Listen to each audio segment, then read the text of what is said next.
Start करते हैं class 10th NCERT chapter 3 exercise 3.2 का क्वेश्चन नंबर 1 का सेकेंड पार्ट। ठीक है, 5 pencils and 7 pens together cost Rs50। मतलब जब आप 5 पेंसिल एंड 7 पेन्स खरीदते हैं तो आपको एक साथ 50 रुपया देना पड़ता है। लेकिन आपको ये पता नहीं है कि हम पेंसिल आखिर कितना का खरीदें, एक पेंसिल कितना का खरीदें और एक पेन कितना का खरीदें। ठीक है, समझ में आया बात। Whereas 7 pencil and 5 pens together cost 46। उसी प्रकार से आप जब 7 पेंसिल एंड 5 पेन्स खरीदते हैं तो आपको 46 रुपया देना पड़ता है। तो कहा जा रहा है क्या, find the cost of 1 pencil and that of 1 pen.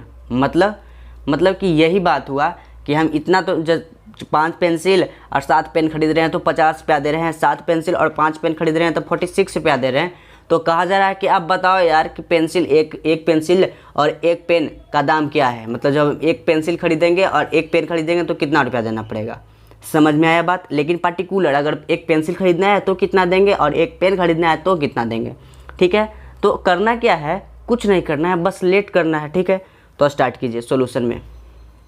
याद रखिएगा इसको भी ग्राफिकली मेथड से ही बनाना है क्योंकि क्वेश्चन नंबर 1 का सेकेंड पार्ट है। क्वेश्चन नंबर 1 के हेडिंग में ही दिया है।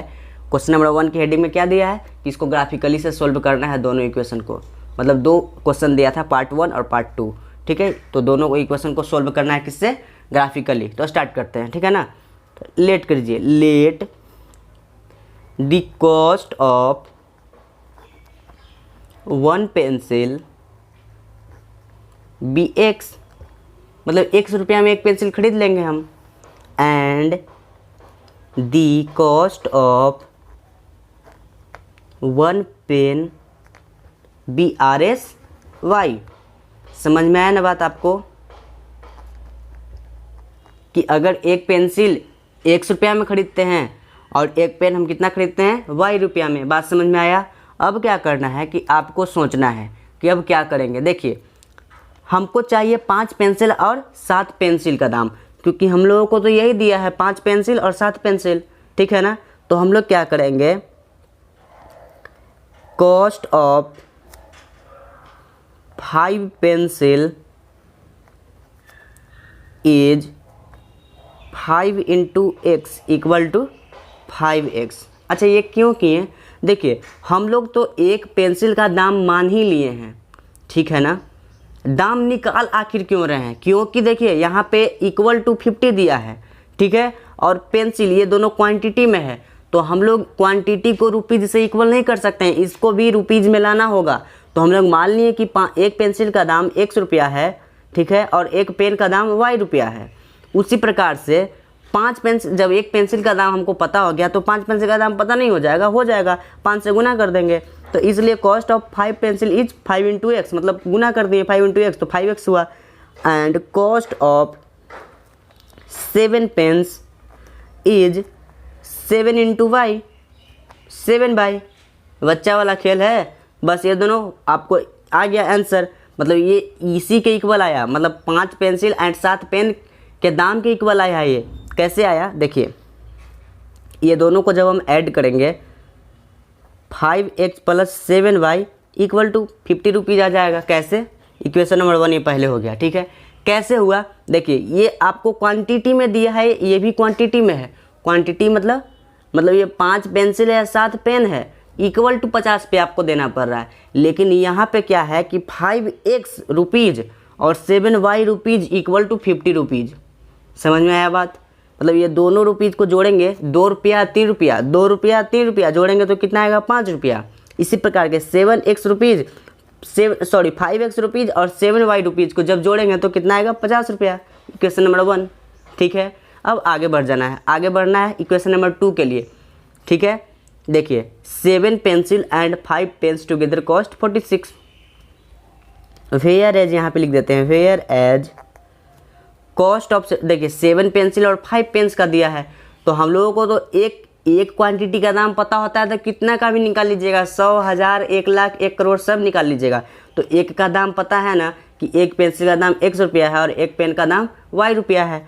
तो हम यहाँ पे देखेंगे 7 पेंसिल का दाम लिखा हुआ है। ठीक है, तो एक पेंसिल का दाम तो हमको पता ही है कि x रुपया है, तो 7 पेंसिल का दाम कितना होगा, 7x हो जाएगा। Whereas cost of 7 pencil be 7x, समझ में आया बात, and cost of 5 pens be 5y, समझ में आया इतना, ठीक है। तो अब ये दोनों को जोड़ेंगे तो कितना आना चाहिए, 46, है ना। तो चलिए, तो 7x plus 5y equal to 46, equation number कितना हुआ, ये 2 हो गया, समझ में आया इतना। चलिए अब क्या करेंगे कि हम लोगों को ग्राफिकली बनाना है, तो ग्राफिकली बनाने के लिए क्या करना है, कोऑर्डिनेट निकालना है। ये तो आपको इतना अब पता हो ही गया होगा, ठीक है। तो मेन आपका यही था, इक्वेशन को सबसे पहले लिखना। अगर आप इक्वेशन लिखना आ गया आपको तो कोऑर्डिनेट फाइंड भी कर लेंगे आप। तो चलिए कोऑर्डिनेट को हम फाइंड करते हैं, ठीक है। तो लिखेंगे फ्रॉम इक्वेशन 1, मतलब पहला इक्वेशन 1 का हम फ्रॉम इक्वेशन 1 मतलब इक्वेशन नंबर 1 का कोऑर्डिनेट फाइंड करेंगे। तो सबसे पहले तो आपको हम टेबल बनाना बताएंगे कि टेबल बना लीजिए, ठीक है। टेबल कहने का मतलब कि डब्बा बना लीजिए इस प्रकार से, ठीक है। तो x और y, यहाँ पे 2 कोऑर्डिनेट लिखा है, 1 2, ठीक है। 2 कोऑर्डिनेट का ही ज़रूरत होता है, चाहे तो आप 4 5 6 जितना चाहे बना सकते हैं, लेकिन मैक्सिमम एटलीस्ट 2 चाहिए, ठीक है। चलिए, तो इक्वेशन नंबर 1 को हम लिख लेते हैं। सबसे पहले इक्वेशन नंबर 1 है आखिर क्या, ये है। तो 5x plus 7y equal to 50। तो हम आपको बताया था कि जब भी आप कोऑर्डिनेट निकालेंगे ना, तो पहले एक वेरिएबल का वैल्यू निकाल लीजिए। तो हम x का वैल्यू निकालेंगे, तो 5x को यहीं रहने देंगे और 50 माइनस 7y कर देंगे, ठीक है। x को यहीं पर छोड़ देंगे, 50 माइनस 7y बाई 5, इस प्रकार से हो गया, ठीक है। अब क्या करना है, सिर्फ y का वैल्यू पुट करना है, x का वैल्यू ऑटोमेटिक आते रहेगा, ठीक है। तो y का वैल्यू यहाँ पे 0 पुट कर देते हैं। सबसे पहले y का वैल्यू क्या पुट करेंगे, 0, ठीक है। अब देखिए, तो x का वैल्यू कितना आया, 50 माइनस, ये तो 0 हो जाएगा ना, 7 इंटू 0 0 हो जाएगा, ठीक है ना। तो x equal to 50 minus 0 by 5, तो 50 बाई 5 और ये 10 टाइम्स गया, है ना। तो x का वैल्यू कितना आएगा, 10, कब, जब हम y का वैल्यू 0 रखेंगे तब। इतना समझ में आया। चलिए अब आगे बढ़ते हैं। तो आगे स्टेप में क्या करेंगे कि y का वैल्यू 5 पुट करके देखेंगे, ठीक है ना। तो y का वैल्यू 5 पुट करेंगे, तो y का वैल्यू जब हम 5 पुट करेंगे तो क्या आएगा, x इक्वल टू, देखिए इसमें पुट कर रहे हैं, ठीक है ना, इसमें पुट कर रहे हैं। अब ये मत सोचिए कि कहाँ पुट कर रहे हैं, इसमें पुट कर रहे हैं। तो x equal to 50 minus 7 into 5 by 5, इतना समझ में आया। अब इसका सोल्यूशन आसान है, कर लीजिए। x equal to 50 minus 35 by 5, तो घट करके कितना आया, 10 में से 5 गया तो 5 और 4 में से 3 गया तो 1, ठीक है। तो एक कितना आया, 5 दिए 15, यानी कि x equal to 3, x equal to 3 कब, जब हम y का वैल्यू कितना रखेंगे, 5 रखेंगे तब। तो यहाँ पे लिखिए x का वैल्यू 3 आया, कब, जब हम y का वैल्यू 5 रखे थे तब। इतना समझ में आया। y का वैल्यू जब हम 5 रखे तो x का वैल्यू हमको 3 दे दिया, समझ में आया। तो मतलब कि इक्वेशन नंबर 1 का कोऑर्डिनेट कंप्लीट हो गया। तो अब इक्वेशन नंबर 2 का काम करना है, ठीक है। तो इक्वेशन नंबर 2 यहाँ लिखेंगे फ्रॉम इक्वेशन 2 से, ठीक है। तो फ्रॉम इक्वेशन 2 से इक्वेशन नंबर 2 को सबसे पहले लिखना होगा हम लोगों को। तो 7x plus 5y equal to 46, ठीक है। अब क्या करेंगे कि x का वैल्यू निकालेंगे, तो 7x equal to 46 minus 5y, तो x का value 46 minus 5y equal to 7, ये हम लोगों का आ गया x का वैल्यू। अब इसमें y का वैल्यू पुट करते जाइए और x का वैल्यू ऑटोमेटिक आपको मिलता जाएगा। तो चलिए हम सोच रहे हैं कि y का वैल्यू क्या पुट कर दें, 5 पुट कर दें, उससे क्या होगा, 25 हो जाएगा और 46 में से जब 25 जाएगा तो कितना बचेगा। चलिए ना y का वैल्यू पुट करते हैं। y का वैल्यू हम पुट कर देते हैं 5, ठीक है। जब हम y का वैल्यू 5 पुट करेंगे तो x का वैल्यू क्या मिलेगा, x equal to 46 minus 5 into 5 equal to 7, ये आया। तो x equal to 46 minus 25 by 7, तो ये कितना घंट के आएगा, 6 में से 5 गया तो 1, 4 में से 2 गया तो 2 बाई 3 7, तो यानी कि 7 या 21, कितना आया, 21 आया। तो यहाँ पे कोऑर्डिनेट के लिए जगह बनाते हैं, ठीक है। x और y, वाई का वैल्यू एक्स का वैल्यू कितना आया 3। कब आया 3? जब हम वाई का वैल्यू 5 पुट किए तब। समझ में आया इतना? अब क्या करेंगे कि वाई का वैल्यू हम 4 पुट करेंगे, ठीक है ना। क्या पुट करेंगे? वाई का वैल्यू हम 4 पुट करेंगे, ठीक है। तो इस इक्वेशन में हमको 4 का वैल्यू मतलब वाई की जगह 4 पुट कर देना है। तो देखिए इक्वेशन क्या है, x equal to 46 minus 5 into y की जगह क्या पुट करना है 4/7। अब इसका सोल्यूशन करना है तो x इक्वल टू 46 माइनस 5 के 20/7 यानी कि आया कितना 26/7। जब आप इसको डिवाइड देंगे तो साइड में डिवाइड दे लीजिए, कितना आता है देख लेते हैं। देखिए 7 में जब हम डिवाइड दे रहे हैं 26 को तो कितना आ रहा है 7 21, 5 7 14 मतलब 3.7 कितना आ रहा है 3.7 आ रहा है। समझ में आया बात? तो यहाँ पे x का वैल्यू क्या लिख देंगे 3.7। कब? जब हम y का वैल्यू 4 पुट किए तब। समझ में आया? तो हमारा ये इक्वेशन 2 का कोऑर्डिनेट आ गया, मतलब इक्वेशन नंबर 1 का कोऑर्डिनेट, इक्वेशन नंबर 2 का कोऑर्डिनेट। अब हम लोग को ग्राफ प्लॉट करना है, ठीक है ना। तो ग्राफ प्लॉट करने के लिए क्या करेंगे ना कि सबसे पहले हम लोगों को हाईएस्ट वैल्यू देखना है x और y का। तो चलिए हाईएस्ट वैल्यू हम लोग देख लेते हैं कि x का वैल्यू कितना है। इक्वेशन नंबर 1 में 10 है, इक्वेशन नंबर 2 में 10 ही है, मतलब कि यहाँ पे लो है 10 से। तो 10 है हाईएस्ट वैल्यू x का और y का वैल्यू 5 है, यहाँ पे भी 5 है। चलिए तो सबसे पहले यहाँ पे हम को क्या बोलते हैं कि एक्सिस बना लेते हैं, x एक्सिस और y एक्सिस। हम बनाएंगे यहाँ पेन से, लेकिन आपको बनाना है पेंसिल से। ड्रॉ कर लेते हैं y एक्सिस को यहाँ पे, आपको पेंसिल से ही बनाना है। और हम पेन से इसलिए बना रहे हैं ताकि आपको अच्छा से दिखे, ठीक है। और y का x का वैल्यू यहाँ पे, ठीक है, यहाँ पे बना लेते हैं। इसी प्रकार से आपको बहुत ही अच्छे प्रकार से बनाना है, थोड़ा टाइम दे करके 2-3 मिनट, ठीक है। अब क्या करना है कि यहाँ पे तो 0 होता है, ओरिजिन है, सबको पता है। ये क्या है y एक्सिस है, ये क्या है x एक्सिस है, ठीक है, ये x एक्सिस है। अब क्या करना है कि y का वैल्यू हाईएस्ट जितना है वहाँ तक लिख देंगे और x का वैल्यू जितना है वहाँ तक लिख देंगे। तो देख रहे हैं कि x का वैल्यू 10 है हाईएस्ट और y का वैल्यू 5 है, तो बस उतना ही लिख दीजिए। x का 10 तक लिखेंगे तो ये जो लाइन आपको दिख रहा है इसको 1 लेना है, 1 2, इसी प्रकार से 2 3 4 5 6 7 8 9 10 11 तक छोड़ देते हैं, ठीक है। अब क्या करेंगे, अब हमको y का वैल्यू पुट करना है तो हाईएस्ट हमको 5 तक जाना है, ठीक है। तो आप चाहें तो 6 7 तक जा सकते हैं, 1 2 3 4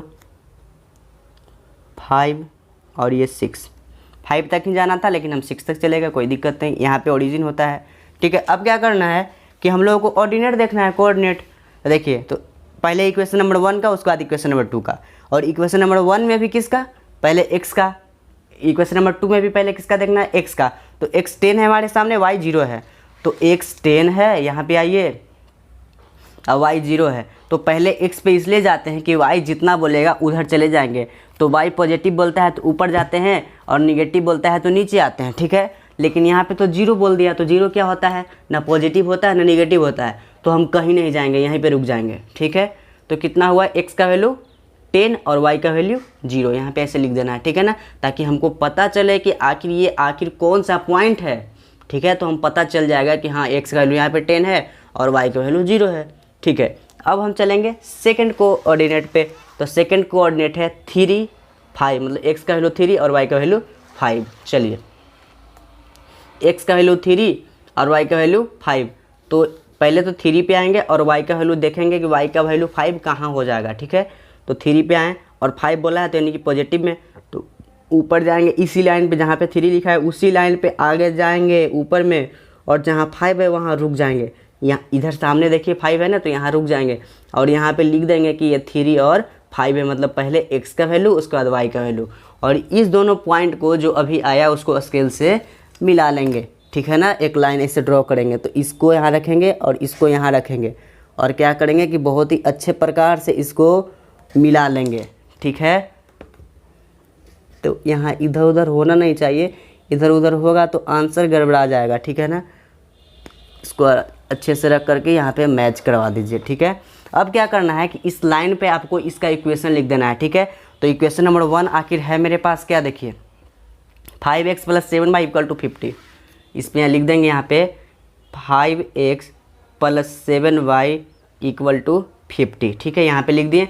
तो जो भी देखेगा उसको पता चल जाएगा कि ये लाइन किसका है, इस इक्वेशन का है, ठीक है। अब इक्वेशन नंबर सेकंड पे चलेंगे। तो इक्वेशन नंबर सेकंड क्या है, x का वैल्यू 3 है, y का वैल्यू 5 है। पहले x का वैल्यू क्यों बोल रहे हैं, क्योंकि पहले x का ही वैल्यू का हमको ज़रूरत है। तो x का वैल्यू 3 है, y का वैल्यू 5 है, ठीक है। तो x का वैल्यू 3 है और y का वैल्यू 5 है।